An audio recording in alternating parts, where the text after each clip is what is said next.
This is going to be, as advertised, a very different breakdown than we have historically done before. And there's a bunch of different reasons for that. For those of you that are watching on the live stream, you can probably figure out that what you just saw, and for those of you that are listening on Twitter Spaces or the podcast, what you just listened to was actually the opening minute of the very first episode of the breakdown. I went back and watched it today, um, because I was trying to find a way into saying all of the things that I need to say tonight, and that seemed like a perfect place to start. I had totally forgotten that the very first episode of the breakdown, at which point we didn't even have a title for the thing.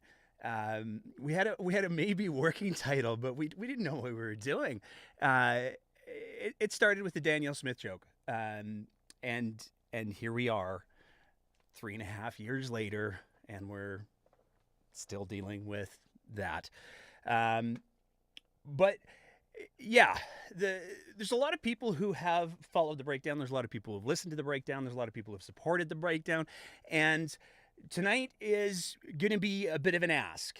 And we'll get to that part in a little bit. But before we do, I wanted to talk a little bit about what the show has tried to be about for me. I know that there's probably a lot of people who would think that it was just a 3-year version of Good God, what is that man doing with his hair? When is he going to figure out this is not working? And he's just going to put on a hat. Fortunately for me, when the UCP decided to go on the Aloha Gate, that's when I first realized maybe a hat's a better choice than trying to make this disaster show up every day. Here we are. A little bit about why the breakdown is a thing. So as you could kind of hear or watch from that clip that we played at the start, the breakdown really came from a place because I come from a very punk rock activist background. It's been who I am for a very long time. And going into the election in 2019, I started to recognize that there was something fundamentally broken with the conversation in our province. At the time, I decided that the best way that I could maybe address that was to step up and run for office.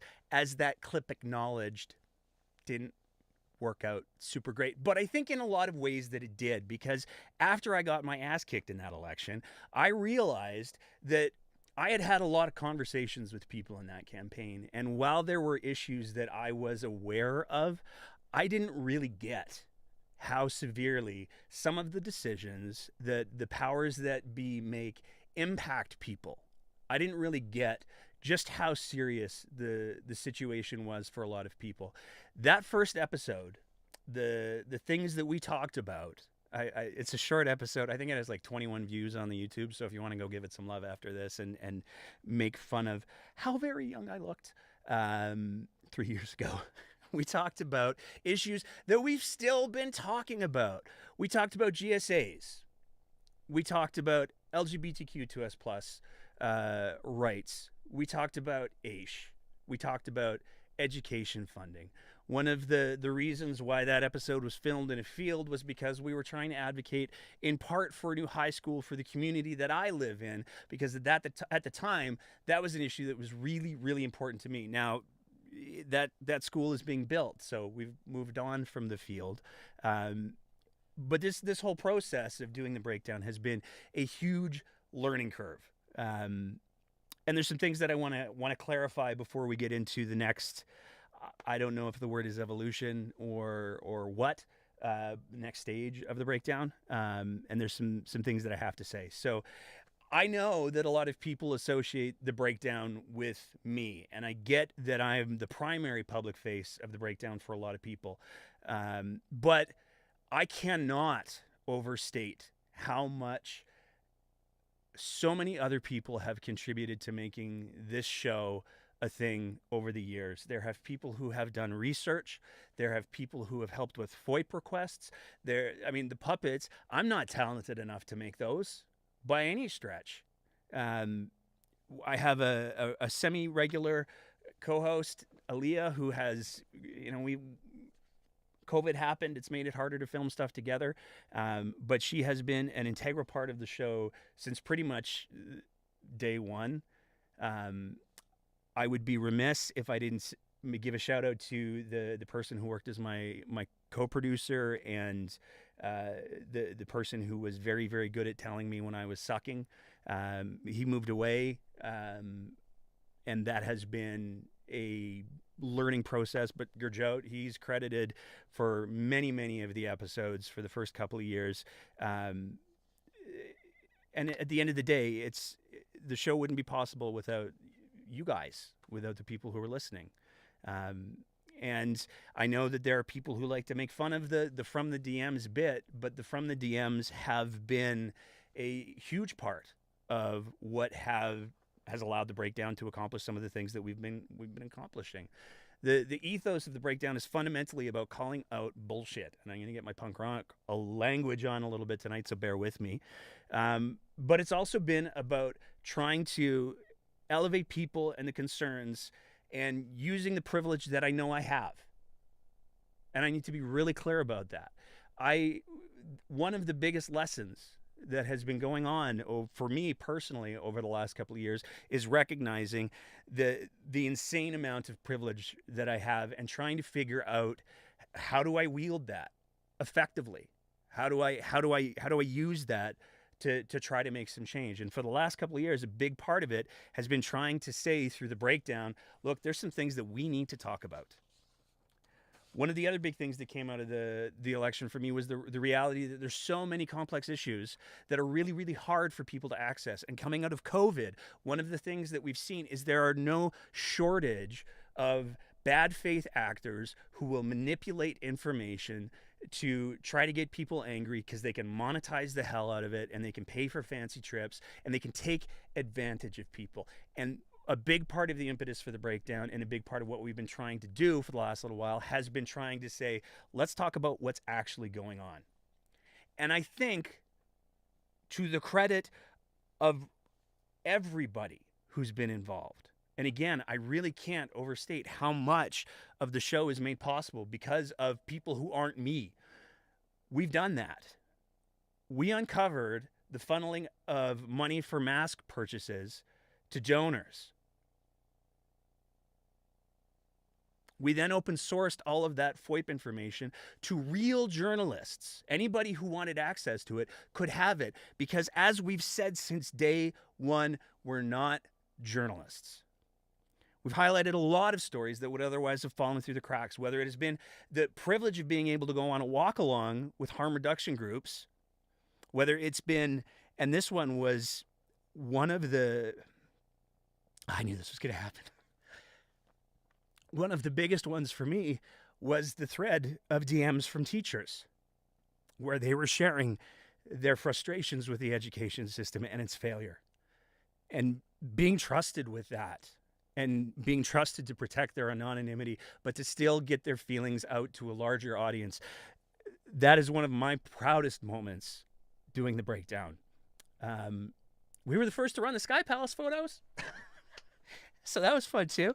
And the reality is, on more than one occasion, issues that we've raised and we've tried to build profile for have been raised in the legislature. There's times where literal information from the Breakdown has been read into Hansard. And for a podcast web series that is the little show that could and is just trying to make a small difference, that's a really big deal. I could go on, but the biggest thing that gives me certainty, damn it, that we've been able to make a small difference is the messages that we get from you. Not a week goes by where we don't receive a message from somebody thanking us for trying and expressing that they feel like they're being heard or seen. And I want to be really clear, I'm not taking credit for that. The Breakdown, we didn't know what we were starting when we started it. We didn't know what it was going to turn into. And it has turned into something quite different that I think is new. We don't have a lane. We don't have a style to stay in. It is a team that is bigger and full of people that I've never met and it's a community. It's something that's very, very different and very new. If we want to do satire, we do satire. If we want to do serious stuff, we do serious stuff, because we're just trying to get the conversation going. I also need to be clear that while this show couldn't happen without the support of everyone involved, and that includes you if you're listening, I do have the final editorial say on what comes out of the breakdown, and I take full responsibility for that. But as I said earlier, one of the biggest things that I valued from this whole experience is how much my understanding of privilege and how fortunate I am and the opportunities that I have has grown. For those of you that are listening, I'm just take a quick pause to get a little drink here. One of the things that I think that I've learned, and I could be wrong, is that an awareness of privilege comes with a choice, and it's a choice, so it's even more privilege. But the choice is what you're going to do with it. I have a platform and I have a microphone that you have given to me, and I still want to try to use it to affect positive change, even if it comes off a little clumsy from time to time. We've already addressed the ongoing hair situation. I've taken the steps to commit to wearing a hat. I feel like that's the responsible thing to do. A while back, we did an episode that generated a not insignificant amount of controversy. I can't speak to the specifics of that episode right now, but since that episode, one of the people that it referred to has been pretty persistently after me personally. For those of you that don't know, I work professionally as a paramedic. I'm saying that only to provide context, not to say that it gives me any sort of authority or credibility in the context of what the breakdown does or of politics. Every profession has a range of quality of people, and I could very well be a garbage medic. I don't think that I am, but you don't have any way of knowing that unless you've crossed paths with me in that context. I would never try to use or want anyone to think that my professional title of paramedic means that I'm trying to, or that I have any sort of special insight into anything except maybe paramedicing. In the last few months, a complaint has been filed with my regulatory body, not because of anything that I've done while paramedicing, but because of the show. I've just been informed that there's another complaint that has been filed, and I've also been told that there's a very high likelihood that there's a lawsuit that's heading my way. Now, here's the other thing that I haven't spent a whole lot of time talking about on the breakdown. Since March, I've been off work with a PTSD diagnosis, and I've been receiving support and treatment. And the good news is I'm getting better. 5 months ago, I could barely leave the house. And this was after COVID, when we were all allowed to. I can leave the house now, and I'm hoping to get back to work soon. But even though I'm getting support, treatment and support, financial support from WCB, there has been a loss of income, and there have been other effects. Now, this isn't a pity party. I'm not sharing this tonight because I want platitudes or any of that, but what I'm trying to do is be honest and be transparent. I don't have the money that I need to fight the powerful people who are trying to silence the breakdown right now. And this is hard to say, but I need your help. Tonight we're launching a GoFundMe so that I can try to defend myself and not be forced to remove content that I stand by.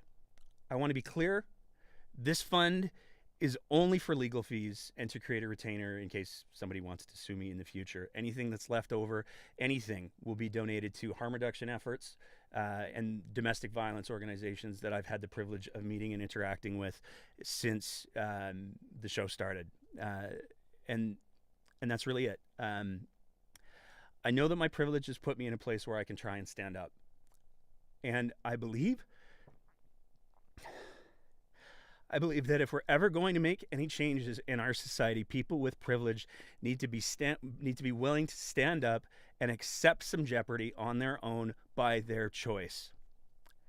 I haven't worn this shirt on the show yet, mostly because you can't read the text underneath, but it references a song that's been playing over and over in my head since this whole thing started. And it asks the question, Do you have enough love in your heart to get your hands dirty? If we want change, people like me are going to have to be willing to not only say, but demonstrate through action. Yeah, I do have enough love in my heart. I'm not just going to stand up for people, I'm going to try and stand with them. And right now, what that looks like for me is not backing down from this. So please, if you can help me with that fight, the link for the GoFundMe is now up in all of our bios. We're going to be tweeting it out and pushing it quite a bit for the next well, for the foreseeable future, quite frankly, because this thing is moving at a much faster breakneck speed than I would have expected. This is my first rodeo on this one, but I do promise that with this GoFundMe, every penny will absolutely be accounted for, and I also promise that I will never ever run for the UCP leadership. This episode of The Breakdown started with the Danielle Smith joke, so I figured we might as well bookend this episode with another one. We're keeping it short tonight because my voice is not working great right now, but we will be back next weekend. We're going to get back to our regular roundups.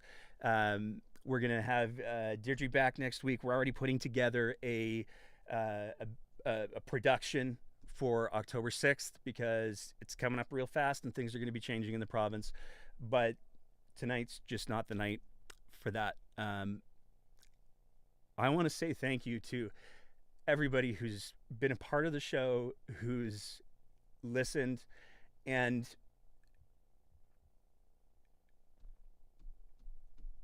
I guess just keep the conversation going. Thanks, everybody.